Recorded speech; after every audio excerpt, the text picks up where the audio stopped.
I'm Neha, and welcome to Keeping Up with the Cubs. Today, we have a very special episode featuring several of Karen Clark's talented students doing their science fair projects. First up, we have the science fair walk.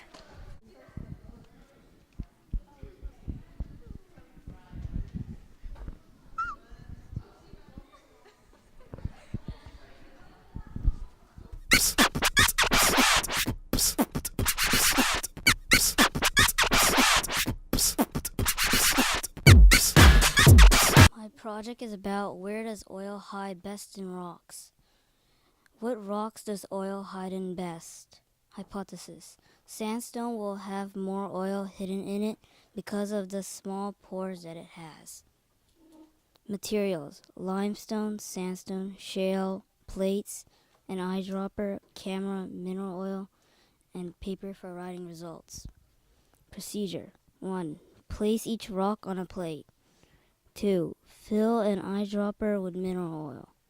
3. Place mineral oil on each rock. 4. After 30 minutes, record what happened. 5. After 1 hour, record what happened. Results. In the data graph, when I looked at the rocks right after the oil, the limestone immediately sucked up the oil. The sandstone still had oil on top along with shale. After 30 minutes, the limestone got less oil on top. The sandstone had a big, almost dried pool of oil, and the shale had a big pool of oil on top.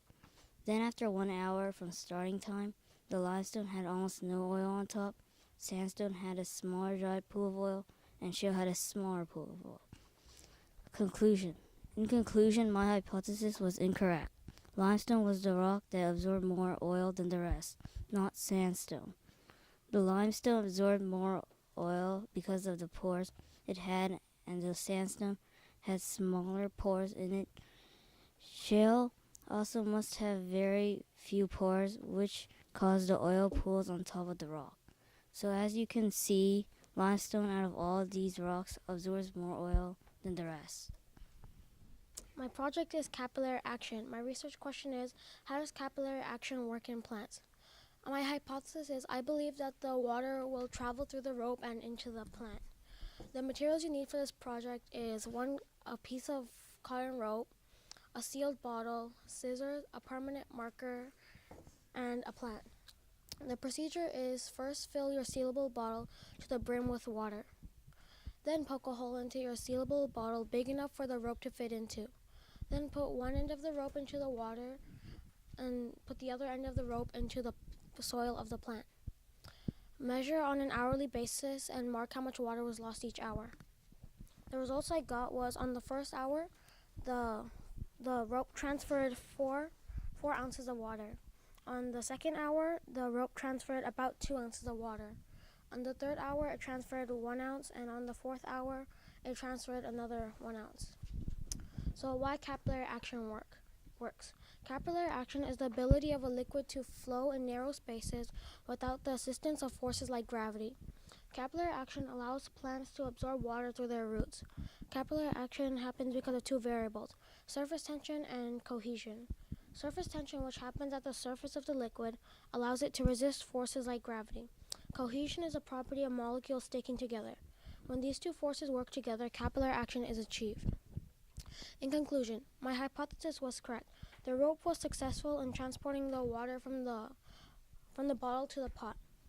Capillary action also happens in plants similar to the way shown in this experiment. If I could do this project again, I would use thicker rope so it could transport the water faster and in larger amounts. Thank you. When beans and balloons fly. Question. How many beans inside an air-filled balloon does it take to launch the farthest distance from a catapult?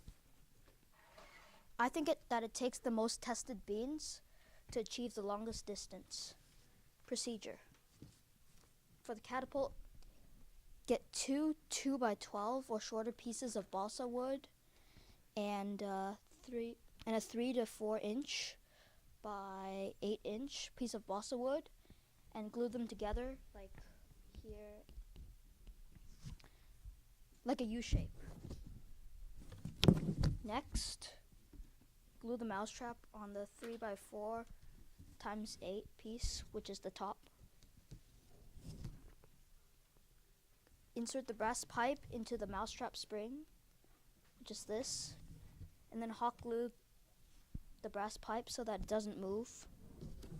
Then glue a medicine cap or a Dixie cup that's cut in half on the top, and attach an elastic strip or a rubber band or a string or something that holds the catapult back over here at the back of the catapult so it gives a farther launch angle. When I tested it, I actually didn't need this elastic strip, so you can experiment yourself. For testing, fill 5 water balloons up with 0, 5, 10, 15, and 20 beans. Pinch the neck of the balloon so the beans don't go in your mouth, and then blow up the water balloons. After you tie the balloons up, go outside and set up a catapult area with something to launch on, such as pink board that I used. Or you can just go outside and then launch the balloons from the catapult. In my experiment, the 5, 10, and 15 bean balloons all increased in distance. For example, the 5 bean balloon got an average of 88 inches, and the 10 bean balloon got 107.67 inches. So from 5 to 15, they all went up. But the zero bean balloon probably went the shortest because it didn't have enough inertia. And the 20 bean balloon probably went shorter, as you can see, because it was too heavy and gravity pulled it down too soon. My hypothesis was proven wrong. The second heaviest balloon landed the farthest away from the catapult. I didn't have any problems with the experiment, except that I had to change my idea a little, and some of the balloons deflated really fast after 3 tries. In the future, I could probably launch heavier things with bigger catapults to get different results. Thank you.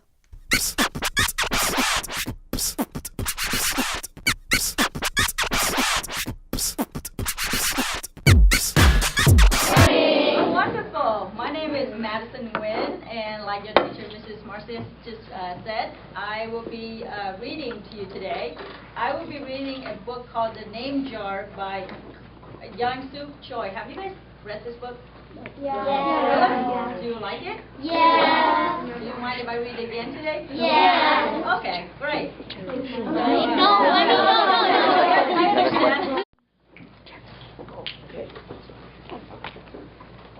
Through the school bus window, it was her first day, and she was both nervous and excited. She fingered the little block of wood in her pocket and remembered leaving her grandmother at the airport in Korea.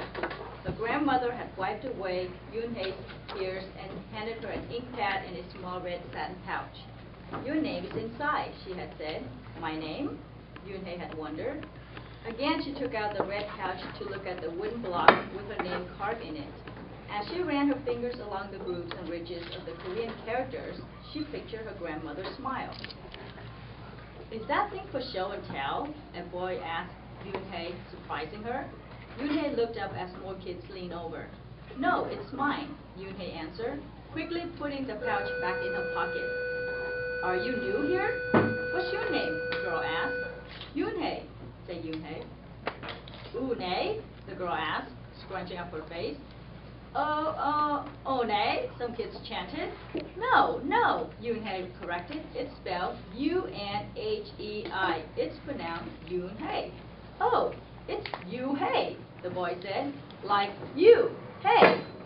"What's about hey, you?" Just then, the bus pulled up to the school and the doors opened. Yoon-hae hurried to get off.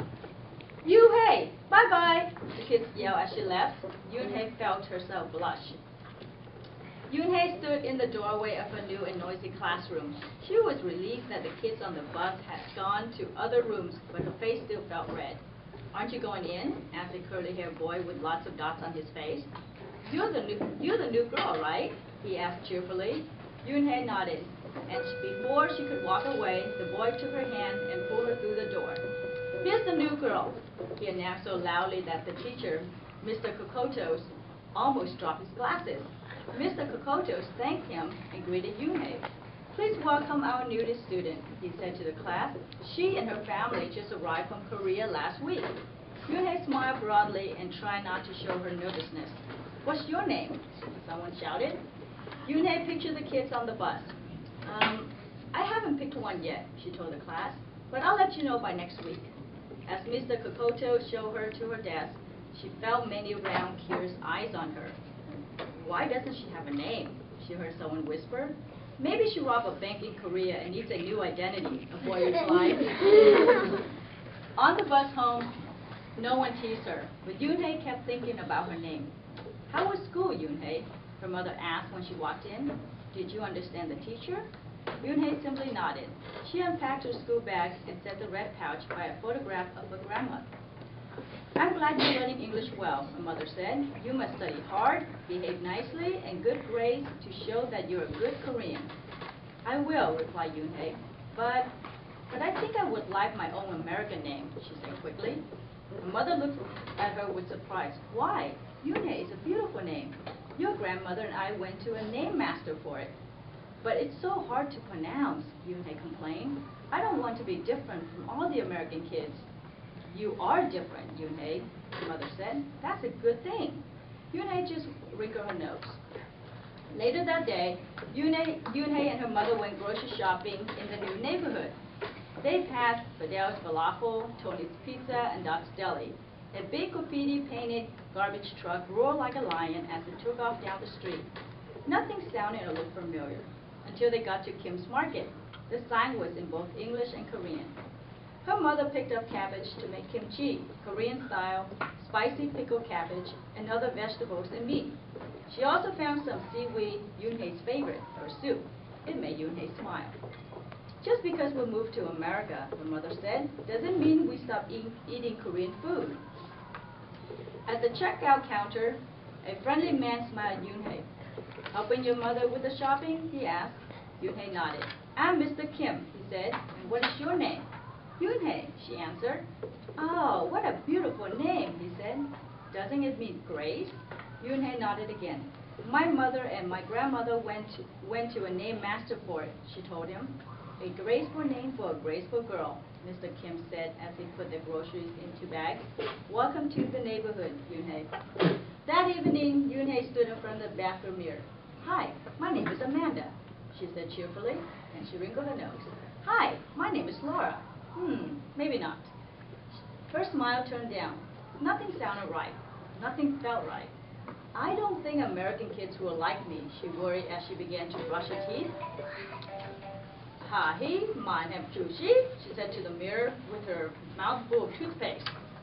The next morning, when Yoon-hye arrived at school, she found a glass jar on her desk with some pieces of paper in it. Yoon-hye took out one and read it out loud. Daisy. That's my baby sister nickname, but she said you can use it if you want, said Cindy, who sat next to her. Yoon-hye took out the rest of the paper. Camilla, she read. I got it from a storybook, said Nate. She was smart and brave. Yoon-hye nodded and unfolded another piece. Wednesday? Yeah, you came here on Wednesday, said Ralph. Thank you for your help. A smile spread across over Yoon-hye's face. Ralph quickly said, we'll put more names in. You can pick whatever you like, or pick them all, and you have the longest name in history. At 3 o'clock, the bell rang for the end of the school day. Yoon-hye looked out the window and saw it was sprinkling. It's the same rain, she thought, but in a different place. She watched other kids leaving in groups. Hey! A familiar voice called out to her. Yoon-hye turned around to see the curly-haired boy again. I'm Joey, he said. And you? Don't you have any name? Yoon-hye thought for a moment. Well, I can show you, she said, and took out the small red pouch. She pressed the wooden block on the ink pad and stamped it on a piece of paper. This is my name stamp, she said. My grandmother gave it to me. In Korea, I can use it as a signature when I open a bank account or write a letter. And whenever I miss my grandma, I use it to fill a piece of paper. Want to try it? She offered the stamp to Joey, and he carefully inked the stamp and pressed it hard on the paper. The red characters gleam against the whiteness. Wow, that's beautiful, Joey said. Can I keep the paper? Sure, Yoon-hye said. And then the two of them shared her umbrella as they walked to the school bus. Every day, the jar got fuller with more names, and Yoon-hye read them all. She found a few names she liked: Miranda, Stella, Avery. They sounded interesting. I hope you can choose the name I put in, Marco told her at snack time. I put in 3 more, said Ralph, Madison, Park, and Lex. They're my favorite street names. Maybe you should close your eyes and draw a name, Rosie suggested. Ralph frowned. That's silly. What if she doesn't like the name she draws? Well, we didn't get to choose our names when we were born, did we? Rosie argued. Everyone thought about it. When Yoon-hye got home from school that day, her little brother ran to give her a letter. It was from Grandma. She opened it quickly. It said, "To my Yoon-hye, I hope you are enjoying your new school and new friends. Be sure to help your mother and your little brother. Here the moon is up, but there the sun is up. No matter how far apart we are, and no matter how different America is from Korea, you'll always be my Yoon-hye, your grandma forever." Yoon-hye took out her wooden stamp and filled paper with it. She thought for a long time in front of the bathroom mirror. On Saturday, Yoon-hye walked to Mr. Kim's store. Mr. Kim was helping a customer, but he looked up and greeted her. "Hi, Yoon-hye." "Hello, Mr. Kim," Yoon-hye replied. She felt as if she was back in her own neighborhood in Korea. "Hey," said the customer, turning around. It was Joey. "Your name is Yoon-hye," he asked her with his eyes open wide. Yoon-hye looked quickly at Mr. Kim and then turned to Joey. She nodded slowly. "Yes, it's pronounced Yoon-hye, and it means grace," Mr. Kim added. "Yoon-hye," Joey said slowly, and this time perfectly. It made Yoon-hye smile. "I'll have it ready for you tomorrow," said Mr. Kim to Joey. "Thank you, Mr. Kim. See you Monday, Yoon-hye," Joey said to her. He left before she could ask him why he was at the store. On Monday, Yoon-hye came to the class early to look at the names one last time, but the jar wasn't on her desk. Instead, there was just a single piece of paper. A paper with a name on it. Yoon-hye slipped it in her pocket. "Where's your name jar?" Ralph asked as soon as he saw it was gone. "I don't know," Yoon-hye said. "It wasn't on Mr. Kokoto's desk or on any other desk, and it wasn't on the counters or any of the shelves." As other kids arrived, they helped look. Soon, Mr. Kokotos came in and Ralph shouted at him, "The name jar is gone! The jar with all the names in it." "Gone?" Mr. Kokotos replied with a look of concern. He asked Yoon-hye, "Did you get a chance to read all the names?" Yoon-hye nodded. She took a breath. "I am ready to introduce myself," she said. Yoon-hye wrote her name in both English and Korea on the chalkboard. "I like the beautiful names and the funny names you thought of for me," she told the class. "But I realized that I like my name best, so I chose it again. Korean names mean something. Yoon-hye means grace." "Grace? Grace in high?" shouted Ralph. Everybody trying to say it. "Ya ha ye, you ye, ha ne." Yoon-hye said her name again slowly and clearly. Soon the kids began to say it in better, even Mr. Kokotos. They applauded Yoon-hye's choice. "I was named after a flower," Rosie whispered to Yoon-hye. "Lots of American names have meanings too," Mr. Kokotos reminded everyone. When the class was dismissed, Yoon-hye heard her new friend say goodbye. "Bye, Yoon-hye. See you tomorrow." "Goodbye, Yoon-hye." Yoon-hye said goodbye and then looked for Joey, but he was already gone. "Yoon-hye, Yoon-hye, come downstairs," Mother called up to Yoon-hye. "Your friend is here." Yoon-hye rushed down to see who she meant. There stood Joey, and in his arms was the name jar. "Where did you find it?" asked Yoon-hye breathlessly. Joey looked embarrassed. Well, I took it, but only because I wanted you to keep your own name, and you did." He reached in and pulled out the names. "Do you want to keep them?" he asked. "Thank you. I'll keep them as a souvenir," Yoon-hye said happily. Then she pulled out a piece of paper from her pocket. "Do you want this back?" Joey grinned. "You can keep it. I'll return the name jar to the class. Maybe you could put some Korean nicknames in it for us, names with good meanings." I could do that, Drew Yunhei. I've already got a Korean nickname, Joe said. Mr. Kim helped me choose it.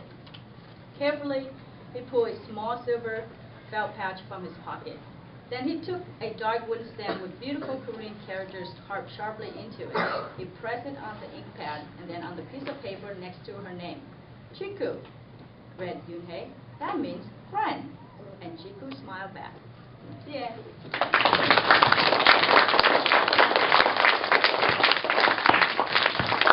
Did you enjoy that book? Yeah. Excellent. Yeah, you were so good. I didn't even hear any noise. What? Will you make good laws for the Oh, good laws.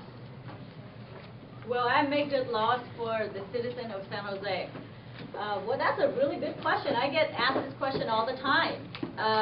Before I answer that question, can I ask if you guys know some of the laws that are currently in San Jose right now? Yes? Okay, well that's a state law, but it applies to San Jose. Yes. The plastic Oh, flag there you go. ban? That's like the most popular one. So you know that if you go to the grocery stores now with your parents, with your mother, if you ask for a plastic bag or paper bag, they charge you how much? 10 cents, right. So this was a law that the city council, which I'm a part of, a member of, we approved a couple years ago, and it went into effect last year. And so starting January 1st of 2014, that will increase to 25 cents. So this is new information, so you can go home to, and not that your parents are going to be happy when they hear about it, but at least they won't be surprised. You can say the vice mayor visited our school today, and this is what she informed us. So January 1st, 2014, it goes up to 25 cents. Wow. Thank you.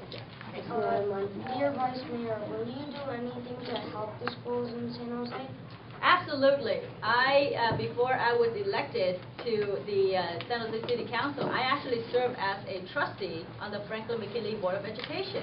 And so one of my responsibilities is to make sure that students have adequate textbooks and computers in the classroom. And so if there's anything else that I can do for this school or any other schools in the city of San Jose, I would be more than happy to. Thank you. Do you think you might want to become the United States someday? Unfortunately, I wasn't born here, so that option is not open for me. However, I will be running for mayor of San Jose, and that's pretty exciting, right? What do you like about being a pioneer? Oh, that's a really good question. This is definitely one of my favorite things to do, coming out and reading to students in different classrooms throughout our city. Some of the other things I like to do, I like to make laws, just like someone asked me earlier. One of the laws that I was able to make when I was the council member, then the vice mayor, was not to allow people to...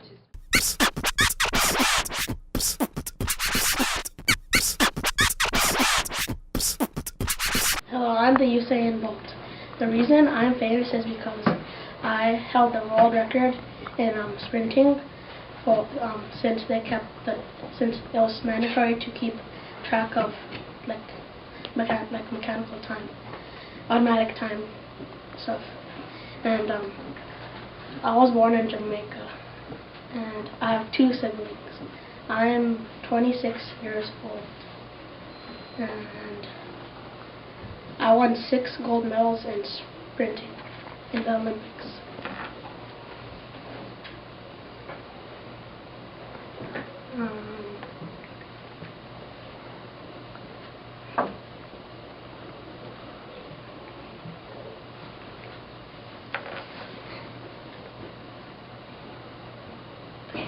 So, hi, I'm John D. Rockefeller, and I was the richest person on earth, and I was a multimillionaire, $663.7 that I raised in profits. So, I was born on July 8th, 1839, to William Avery Rockefeller and Eliza Davison Rockefeller.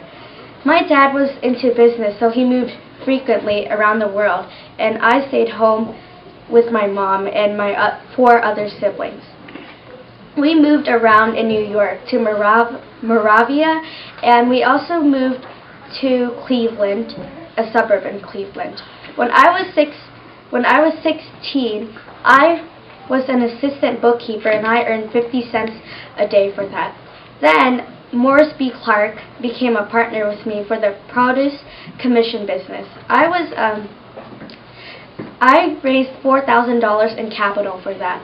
Later on, I built an oil refinery in Cleveland in the industrial area cut the flats because it was too expensive, because the whale oil was too expensive. It was called it was called Andrews and Clark because Andrews was Samuel Andrews, the chemist who invented the oil, and it was Morris B. Clark and his two brothers, but my name wasn't mentioned. In February 1865, I sold out the Morris B. Clark and his brothers for $72,500 at auction, and that was the day that determined my career. It was then called Rockefeller and Andrews. In 1866, my brother built another oil refinery in Cleveland, and he became a partner with us. Also, Henry M. Flagler became a partner with me, and then it was called Rockefeller, Andrews, and Flagler. I also married Laura Celestia Spellman, and we had 5 children. Charles Pratt and Company, which was another oil refinery, got jealous and joined us, and the Charles Pratt Company had Charles Pratt and Rogers and Henry Rogers. We absorbed 22 of our 26 competitors, which made us really rich. And I also got rich because of my dad's cheating skills that he taught me. And then later on I raised like $663.7 billion, and I retired at the age of 63. And my son, John Rockefeller Jr., he continued the business. And I was a Baptist, and I thought that God gave me money, and I never apologized for it. And also, more than half of my money, more than half of $300 billion, I donated it to charities and the Rockefeller University and University of Chicago. And I died on May 23rd, 1937 because of arteriosclerosis. Thank you for listening. Hi, I'm Wilbur Wright. And my name is Orville Wright. We are the Wright brothers. I was born on August 19, 1871 in Dayton, Ohio. And I was born on April 16, 1867 at Millville, Indiana. We are famous because we were the first ones to successfully build a man-controlled aircraft. We got this idea from our father, Milton Wright, because he gave us a toy helicopter to play with. Then one day we broke it. Then we decided to build our own. Then one day I was hit in the face with a hockey stick and ended up losing my 2 front teeth. During our career in the 1900s, we flew a 50-pound glider in Kitty Hawk, North Carolina. In 1904, we did a successful attempt for 5 minutes. On one attempt, we tried to persuade the government to sell the gliders, and Wilbur got a few cuts and bruises. We then stopped flying for a while. After a while, we started again because we wanted to improve the aircraft. On May 30th, 1912, my brother Wilbur died at the age of 45 because of a disease called typhoid fever. Later on January 30th, 1948, my brother died because of a second heart attack at the age of 76. Thank you for listening.